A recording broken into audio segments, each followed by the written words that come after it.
ത്രിത്വൈക ദൈവത്തിൻ്റെ തിരുനാമത്തിന് മഹത്വമുണ്ടായിരിക്കട്ടെ.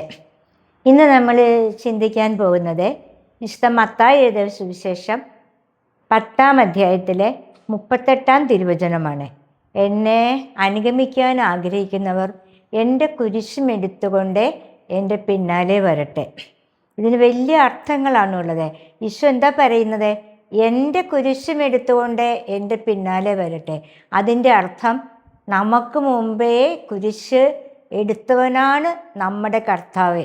ഏദൻ തോട്ടത്തിലെ പാപന്മാരും നമ്മളെ പാപത്തിന് അടിമകളായിരുന്നു തീർന്നപ്പോൾ നമ്മളെ രക്ഷിക്കാൻ വേണ്ടി കുരിശുമെടുത്തുകൊണ്ട് ഗാഗുൽത്തായിലെത്തി സ്വന്തം ജീവൻ ഹോമിച്ച് നമ്മളെ രക്ഷിച്ചവനാണ് നമ്മുടെ കർത്താവ്.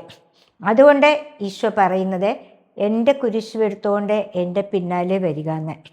കുരിശെന്ന് ഉദ്ദേശിക്കുന്നത് നമ്മൾ ഈ ലോകത്തിൽ നമ്മൾ പറയും അതൊരു കുരിശ എന്ന് വെച്ചാൽ നമ്മൾ സഹനങ്ങളെയാണ് കുരിശുകളിൽ നിന്ന് വീക്ഷിക്കുന്നത്. പക്ഷേ ഈ സഹനങ്ങളെ ഈശോയോട് ചേർത്ത് എന്ന് പറയും. ഈശോ പറയല്ലേ, എൻ്റെ മുഖം വഹിക്കാൻ എളുപ്പമാണ്.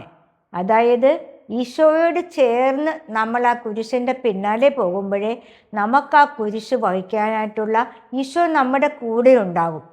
അതായത് നമ്മുടെ വേദനകളെ, ദുഃഖങ്ങളെ മധുരമാക്കി തീർക്കും. അതാണ് അതിൻ്റെ പ്രത്യേകത. പക്ഷേ ഈ കുരിശുകളാകുന്ന സഹനങ്ങൾക്ക് മാത്രമേ കൃപകൾ നമ്മൾ വർഷിക്കാൻ കഴിയുകയുള്ളൂ. നമ്മൾക്കറിയാം, ഈശോയുടെ മാതാവേ തൻ്റെ ഒരു പുത്രനെ പ്രസവിക്കുമെന്ന് ഗബ്രിയേൽ മാലാഖ പറഞ്ഞപ്പോൾ തന്നെ മാതാവ് ഭാഗ്യവതി എന്ന് സ്വയം പറയുകയാണ്. പക്ഷേ നമ്മൾ വേറൊരു ചിത്രം കാണുന്നുണ്ട്, വ്യാകുല മാതാവിൻ്റെ ചിത്രം. സ്വന്തം മകൻ്റെ കുരിശിൽ നിറക്കിയ ആ തിരുശരീരം മടിയിൽ കിടത്തുകൊണ്ടിരിക്കുന്ന വ്യാകുല മാതാവിൻ്റെ ഹൃദയം പൊട്ടുന്ന ആ ചിത്രം. അതാണ് കുരിശുകൾ എന്ന് പറയുമ്പോൾ. പക്ഷേ അത് വലിയ കൃപകളായിത്തീരും. നമ്മുടെ ജീവിതത്തിലുണ്ടാകുന്ന ദുഃഖങ്ങളെ, കുരിശുകളെ, ഇതെല്ലാം നമ്മുടെ വേദനകളെ, ഇതെല്ലാം ഈശോ സഹിച്ചെങ്കിൽ നമ്മളും അത് സഹിക്കാൻ കടപ്പെട്ടവരാണ് അല്ലേ? ഈശോ ജീവിതകാലത്ത് ജീവിച്ചപ്പോൾ നമ്മൾ വിചാരിക്കും ഒരു രാജാവായിട്ടല്ല ഇവിടെ ഈശോ ഈ ലോകത്തിൽ വന്നപ്പോൾ ജീവിച്ചത്. എല്ലാവരും പരിത്യജിച്ച് എല്ലാവരും യഹൂദരും നിയമജ്ഞരും പരീക്ഷരും എല്ലാവരും ഈശോയുടെ പുറകെ ഇങ്ങനെ കുറ്റം ആരോപിച്ചുകൊണ്ട് നടക്കുകയാണ്. എന്താണ് ഇവൻ ചെയ്യുന്നത്? തൊട്ടേനും പിടിച്ചതിനും എല്ലാം കുറ്റം. ഈശോ ആദ്യ സിനുവകളിൽ നിന്ന് പറയുകയാണ്, വിശുദ്ധ ഗ്രന്ഥം എടുത്ത് വായിക്കാൻ തുടങ്ങുമ്പോൾ തന്നെ നീ ആരാണെന്ന് ചോദിച്ചുകൊണ്ട് യഹൂദർ ഈശോയെ പിടിച്ചു കെട്ടി കൊല്ലാനായിട്ട് ആലോചിക്കുകയാണ്. പിന്നെ പോകുന്ന വഴിയെല്ലാം ഉണ്ട്. ഈശോയും ശിഷ്യന്മാരും ഇങ്ങനെ നടന്നാണ് ആ ജെറുസലേമും പരിസര പ്രദേശങ്ങളും മുഴുവൻ വെയിലത്തോടെ മഞ്ഞൂടെ നടന്നാണ് തൻ്റെ ദൗത്യം നിർവഹിച്ചത്. അപ്പോൾ അവർക്ക് നമ്മൾ കേൾക്കുന്നില്ലേ, വയലിൻ്റെ വരമ്പത്തൂടെ നടന്നു പോയപ്പോൾ അവർ ഗോതമ്പ് മണി പിടിച്ച് കയ്യിൽ തിരുമി കഴിച്ചു. അത്രയ്ക്ക് മേൽ വിശന്നിട്ട് അവരത് ചെയ്തത്. അല്ലെങ്കിൽ ആരെങ്കിലും പച്ച ഗോതമ്പ് മണി പറിച്ച് തിന്നോ? ഇല്ല. അപ്പം അതിന് പരീക്ഷർ കുറ്റം ആരോപിക്കുകയാണ്, ഇവൻ സാബത്ത് ലംഘിച്ചു. അങ്ങനെ ചെയ്യുന്നതിന് മുഴുവനും കുറ്റം ആരോപിച്ചുകൊണ്ട് ഈശോയുടെ പുറകെ ഒരു വൻ ജനാവലി ഉണ്ടായിരുന്നു. ഈശോയുടെ ജീവിതകാലത്ത് ശരിക്കും 8 പ്രാവശ്യം യഹൂദർ ഈശോയെ കൊല്ലുവാനായിട്ട് ഉദ്യമിച്ചതാണ്. പക്ഷേ അന്നൊന്നും തൻ്റെ സമയം സമാഗതമായിട്ടില്ല. അതുകൊണ്ട് ഈശോ മരണപ്പെട്ടില്ല. തൻ്റെ പിതാവ് നിശ്ചയിച്ച കുരിശ് മരണത്തിൻ്റെ സമയമായപ്പോൾ ഈശോ കുരിശ് സ്വയം ഏൽപ്പിച്ചു കൊടുക്കുകയാണ് മനുഷ്യൻ്റെ രക്ഷയ്ക്ക് വേണ്ടി. അതായത് നമുക്ക് പറയാം, ആ ഒരു വിശുദ്ധ കുർബാന ആയിത്തീരാൻ വേണ്ടിയാണ് ഈശോ കുരിശിൽ മരിക്കുന്നത്. എന്നാൽ ആ ശരീരം ഒരു മുന്തിരിച്ചക്കിൽ നിന്ന് ഇങ്ങനെ ചക്കിലിട്ട് ചതയ്ക്കുന്നത് പോലെ ഈശോയുടെ ശരീരം ചതഞ്ഞരഞ്ഞ് രക്തം മുഴുവൻ വാർന്ന് ആയിത്തീർന്നതാണ് ആ വിശുദ്ധ കുർബാന. അപ്പം നമ്മളെ രക്ഷിക്കാൻ വേണ്ടി കുരിശെടുത്ത് വിശുദ്ധ കുർബാനയായി നമ്മുടെ ഉള്ളിൽ വസിച്ച് നമ്മളെ രക്ഷിക്കാനാണ് ഈശോ ആ കുരിശ് എടുത്തുകൊണ്ട് പോയത്. അതുകൊണ്ട് നമ്മളോടും പറയുകയാണ്, നമ്മൾ കുരിശെടുക്കുക, സഹനങ്ങൾ കാഴ്ചവെക്കുമ്പോൾ അനേകരുടെ മാനസാന്തരത്തിന്, ആത്മാക്കളുടെ രക്ഷയ്ക്ക് അത് ഉപകരിക്കുന്നു. അതുകൊണ്ടാണ് ഈശോ പറഞ്ഞത്. ഈശോയ്ക്ക് എപ്പോഴും എന്താ ഉദ്ദേശിക്കുന്നത്? ഈ ലോകത്തിൽ നമ്മുടെ ജീവിതം ഒരു ഷോർട്ട് ലൈഫാണ്. പക്ഷേ നിത്യജീവൻ എന്താ പറഞ്ഞത്? എൻ്റെ കുരിശു എടുത്തുകൊണ്ട് വരുന്നവനെ ഈശോ വാഗ്ദാനം ചെയ്യുന്നത് നിത്യജീവനാണ് അല്ലേ? ഈശോയുടെ മരണം വഴി, കുരിശു മരണം വഴി മനുഷ്യരുടെ മേൽ ഏദൻ തോട്ടത്തിൽ അടയ്ക്കപ്പെട്ട ആ സ്വർഗം ഈശോ സ്വർഗത്തിലേക്ക് ഉയർത്തുന്നതോടുകൂടി മനുഷ്യർക്ക് വേണ്ടി സ്വർഗ കവാടം തുറക്കുകയാണ്. അപ്പം നമ്മൾ അതിനുശേഷമല്ലേ വിശുദ്ധ എന്നൊക്കെ പറഞ്ഞ് നമ്മൾ കാണുന്നത്. വിശുദ്ധരെല്ലാം ഓരോ വിശുദ്ധരും ഈശോയുടെ മരണശേഷം നമ്മൾ വിശുദ്ധം പറഞ്ഞ് കാണുന്നത്. വിശുദ്ധർ ഓരോ വിശുദ്ധർക്കും വലിയൊരു സഹനത്തിൻ്റെ പാതയിലൂടെ കടന്നു പോകേണ്ടി വന്നിട്ടുണ്ട്. ഈശോയെ അനുഗമിച്ച ആ ശിഷ്യന്മാരിലെ യോഹന്നാൻ സ്ലീഹ ഒഴിച്ച് ബാക്കി എല്ലാവരും നിർദ്ധയമായിട്ട് കൊല്ലപ്പെടുകയായിരുന്നു. പക്ഷേ അവർ ആ മരണത്തെയൊക്കെ താന്ന് പറഞ്ഞ് കൈനീട്ടി മേടിക്കുക. കാരണം അവർക്ക് ബോധ്യമുണ്ടായിരുന്നു, കർത്താവ് ഞങ്ങളുടെ ഞങ്ങളുടെ ഗുരു സ്വർഗത്തിലേക്ക് പോയിട്ട് സ്വർഗകവാടത്തിൽ വസതി ഒരുക്കി ഞങ്ങളെയും കാത്തിരിക്കുക എന്ന്. ചിലപ്പോൾ ചിലർ സംശയിക്കും ഇതൊക്കെ വെറുതെ പറയുന്നതാണ്. അല്ല, നമുക്കറിയാം ഇന്ന് നമ്മൾ മരിച്ചവരിലെ നമ്മുടെ ഇടയിൽ നിന്ന് എത്രയോ ആളുകൾ മരിച്ചു പോയിരിക്കുന്നു അല്ലേ? ഭയപ്പെട്ട ലോക നേതാക്കൾ ഹിറ്റ്ലർ, മുസോളിനി, ഇവരെക്കുറിച്ച് ആരെക്കുറിച്ച് നമ്മൾ കേൾക്കുന്നില്ല. പക്ഷേ പാവപ്പെട്ട ഒരു അൽഫോൻസാമ ആ മഠത്തിൽ ആരും അറിയാതെ അല്ലെ ഒരു മുറിയിൽ രോഗാവസ്ഥയിൽ ഒതുങ്ങിക്കൂടിയ ആ അൽഫോൻസാമയെ ലോകം മുഴുവൻ മരണശേഷം അറിയുന്നു.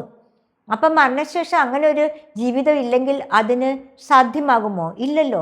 എങ്ങനെയാണ് മരണശേഷം അവർ വഴി ധാരാളം നടക്കാത്ത അവരുടെ മധ്യസ്ഥം വഴി നമുക്ക് ഒരുപാട് അസാധ്യ കാര്യങ്ങൾ സാധിച്ചു കിട്ടുന്നു. അങ്ങനെ പൂർണ്ണമായ വിശ്വസനീയമായ തെളിവുകൾ കിട്ടുമ്പോഴാണ് അവരെ വിശുദ്ധർ എന്ന് പ്രഖ്യാപിക്കുന്നത് അല്ലേ? അപ്പം അങ്ങനെ മരണശേഷം ഒരു ജീവിതം ഇല്ലെങ്കിൽ ഇങ്ങനെ അത്ഭുതങ്ങൾ സംഭവിക്കുമോ? മരണശേഷം മരിച്ചവരിൽ നിന്ന് ഇല്ല. അപ്പതിൽ തന്നെ നമുക്ക് സ്വർഗരാജ്യം, നമുക്ക് വേണ്ടി സ്വർഗം ഒരുക്കിയിട്ട് ഉണ്ട് എന്നുള്ളതിൻ്റെ ഒരു തെളിവാണത്.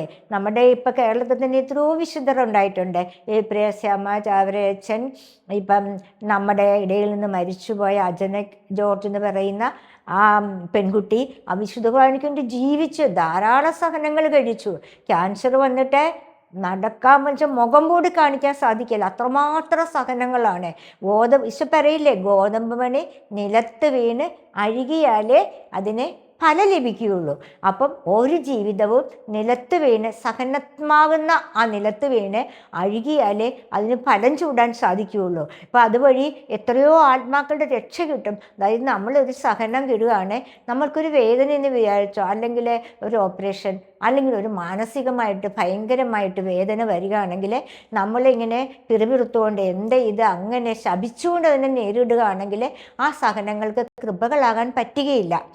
പക്ഷേ ഈശോ നമ്മൾ പറയുകയാണ്, അപ്പോൾ ഈശോയെ നീ സഹിച്ച ആ സഹനങ്ങളോട് ചേർത്ത് എൻ്റെ ഈ സഹനങ്ങളെ പാപികളുടെ മാനസാന്തരത്തിന് വേണ്ടി കാഴ്ചവെക്കുമെന്ന് പറയുമ്പോഴേ അത് വലിയ കൃപകളാണ്. നമ്മളുടെ മേൽ ഒരുപാട് കൃപകൾ വരുത്തുകയും നമ്മളെ വിശുദ്ധീകരിക്കുകയും ചെയ്യുകയാണ്. അതോടൊപ്പം അനേകം ആത്മാക്കളുടെ ശുദ്ധീകരണ സ്ഥലത്തിലെ ആത്മാക്കൾക്കും പാപികൾക്കും മാനസാന്തരം ഉണ്ടാവുകയാണ് ചെയ്യുന്നത്. നമ്മളെത്രയോ കഥകൾ, റാണി മരിയ അല്ലേ, അവരെ കൊന്ന്, പക്ഷേ അവളോട് ക്ഷമിച്ചുകൊണ്ട് ആ സഹനങ്ങളെ റാണി മരിയ മരിക്കാൻ നേരത്തും അവനോട് ക്ഷമിക്കണമെന്നാണ് പ്രാർത്ഥിക്കുന്നത്. മരിയോരത്തെ പുണ്യം മരിക്കുമ്പോൾ എന്താ പറയുന്നത്? അവനോട് ക്ഷമിക്കണമേ എന്നാണ് പറയുന്നത് അല്ലേ? ഈശോ കുരിശിൽ മരിക്കുമ്പോൾ എന്താ പറയുന്നത്? ഇവർ ചെയ്യുന്ന എന്തെന്ന് അറിയുന്നില്ല, ഇവരോട് ക്ഷമിക്കണമേ. അങ്ങനെ ആ സഹനങ്ങൾ കാഴ്ചവെക്കുമ്പോൾ അനേകം ഈശോയുടെ രക്ഷ എന്താ? എൻ്റെ മക്കളെ സാത്താൻ തട്ടിക്കൊണ്ട് പോകരുത്. തട്ടിക്കൊണ്ട് പോയാൽ അവൾ നിത്യ നരകാഗ്നിയിലേക്ക് പോകും, എൻ്റെ മക്കളെ നഷ്ടപ്പെടും. അതുകൊണ്ട് എൻ്റെ മക്കൾ എൻ്റെ വശതയിൽ എന്നോടുകൂടി സ്വർഗത്തിൽ ഉണ്ടായിരിക്കണം എന്ന് ഉള്ള ഉദ്ദേശത്തോടു കൂടിയാണ് ഈശോ സഹനങ്ങളെ, അതായത് തൻ്റെ തിരഞ്ഞെടുക്കപ്പെട്ടവർക്ക്, ഇവർ എൻ്റെ കൂടെ സഹിക്കാൻ ഇവർ സന്നദ്ധരാണ്, എന്നോടുള്ള സ്നേഹത്തെ പ്രതി ഇവർ സഹിക്കും എന്നുള്ള ബോധ്യമുള്ളവർക്ക് ഈശോ ധാരാളം സഹനങ്ങൾ കൊടുക്കും. അപ്പം ഈ ലോകം എങ്ങനെ വിധിച്ചാലും പക്ഷേ ആ സഹനങ്ങൾക്ക് വലിയ വിലയുണ്ട്, കൃപയുണ്ട്. അനേകരുടെ മാനസാന്തരത്തിന് അത് ഉപകരിക്കുന്നു. ഈശോയുടെ പിറകെ മാതാവ് പോയി ഇല്ലേ, മാതാവ് സഹിച്ചില്ലേ, കുരിശെടുത്തുകൊണ്ട് സ്വന്തം മകനെ പിഞ്ചെന്നില്ലേ, ഗാവൽത്തായിൽ സഹനമാകുന്ന കുരിശിൻ്റെ മുന്നോട്ട് മകനോടൊപ്പം പോവുകയാണ്. ഗാഗുൽത്തായിൽ മരിച്ചിട്ട് ആ കുരിശിൻ ചുവട്ടിൽ മാതാവ് നിന്നപ്പോഴേ ആ മാതാവിൻ്റെ മുഖത്ത് കുരിശിൽ നിന്ന് ഒഴുകിയ സ്വന്തം മകൻ്റെ രക്തം ആ മാതാവിൻ്റെ മേത്തെ മുഖത്തൊക്കെ ഒന്ന് വീണിട്ടില്ലേ? അപ്പോൾ എത്രയോ ഭയങ്കരമാണ് ആ സഹനം. അതുപോലെ ഓരോ ശിഷ്യന്മാരും ഓരോരുത്തരും നമുക്ക് സഹിക്കാതെ നമ്മൾ ഇന്ന് കാണുന്ന ഈ വിശുദ്ധരാരും ഈ ലോകത്തിൽ സഹനമില്ലാതെ വിശുദ്ധരായി തീർന്നവരല്ല. ഈ ലോകത്തിലെ സുഖലോലുപതകൾ അനുഭവിച്ചിട്ട് ഈശോ പറയില്ലേ, മദ്യാസക്തി, അത്യാഗ്രഹം, ദുർമോഹം, ഇതൊക്കെ നമ്മളെ ഒരു കെണിയിലേക്ക് കൊണ്ടുപോവുകയാണ് ചെയ്യുന്നത്. നമ്മളെ സാത്താൻ തട്ടിക്കൊണ്ടു പോവുകയാണ്. ലോകസുഖങ്ങൾ, സുഖലോലപത, അത് സാത്താൻ നമ്മളെ തട്ടിക്കൊണ്ടു പോകാനായിട്ട് സാത്താൻ ഉപയോഗിക്കുന്ന ഒരു വലിയ ആയുധമാണ്. പ്രത്യേകിച്ച് ഇന്നത്തെ ലോകത്തിലെ സുഖത്തിൻ്റെ പുറകെ മാത്രമാണ് 90% ആൾക്കാർ ഓടിക്കൊണ്ടിരിക്കുന്നത്. എന്ത് സുഖം കിട്ടും? അപ്പം അവന് ലോകത്തിൻ്റെ സുഖങ്ങൾ കിട്ടുന്നു, അത് സാത്താൻ്റെ വഴിയാണ്. ഈശോ പറയില്ലേ, എന്നെ അനുഗമിക്കാൻ ആഗ്രഹിക്കുന്നവരുടെ വഴി ഇടുങ്ങിയതാണ്, പക്ഷേ നരകത്തിലേക്കുള്ള വഴി വിശാലമാണ്. അത് ഈ ലോകത്തിലെ എല്ലാ സുഖങ്ങളും ഉണ്ടാകും. അത് നമ്മൾ കർത്താവിന് വേണ്ടി സഹിക്കുമ്പോൾ നമ്മൾ മാത്രമല്ല, അനേകം ആത്മാക്കളെ സ്വർഗത്തിലേക്ക് എത്തിച്ചേരുകയാണ് ചെയ്യുന്നത്. അൽഫോൻസാമ്മ ജീവിതത്തിൽ ഇത്രയും സഹനം കിട്ടിയിട്ടും പ്രാർത്ഥിക്കുമായിരുന്നു, ഈശോയെ ഇനിയും ഇനിയും എനിക്ക് സഹനം തരിക. എന്തിനാ? നിനക്ക് വേണ്ടി എനിക്ക് ആത്മാക്കളെ നേടണം, ശുദ്ധീകരണ ആത്മാക്കളെ, അല്ലെങ്കിൽ പാപത്തിന് അകപ്പെട്ടിരിക്കുന്നവരെ. എങ്ങനെയായാലും നമ്മുടെ സഹനങ്ങൾ കാഴ്ചവെക്കുമ്പോൾ അവരെ ആ മാനസാന്തരം വന്ന് അതിലേക്ക് എത്താതെ ഇരിക്കുകയില്ല. ഒരു പാപിയുടെ മാനസാന്തരത്തിന് വേണ്ടി നമ്മൾ സഹനങ്ങൾ എടുത്താൽ തീർച്ചയായിട്ടും ആ പാപി രക്ഷപ്പെട്ടിരിക്കും. അതുകൊണ്ട് നമ്മൾ ഈ കുരിശിനെ നീ ഒരിക്കലും പേടിക്കേണ്ട. നമ്മുടെ രക്ഷകൻ വഹിച്ച കുരിശ് എടുത്തുകൊണ്ട് അതിന് പിന്നാലെ പോയാൽ നമ്മുടെ രക്ഷകൻ, നമ്മുടെ യേശു നമുക്കായി ഒതുക്കിയിരിക്കുന്ന ആ സ്വർഗവതയിലേക്ക് നമുക്ക് പ്രവേശിച്ച് നിത്യമായ ആനന്ദത്തിലേക്ക് ആയിരിക്കുകയും ചെയ്യാം. അപ്പോൾ നമുക്ക് അതിനുവേണ്ടി നമ്മുടെ കർത്താവിനോട് പ്രാർത്ഥിക്കാം.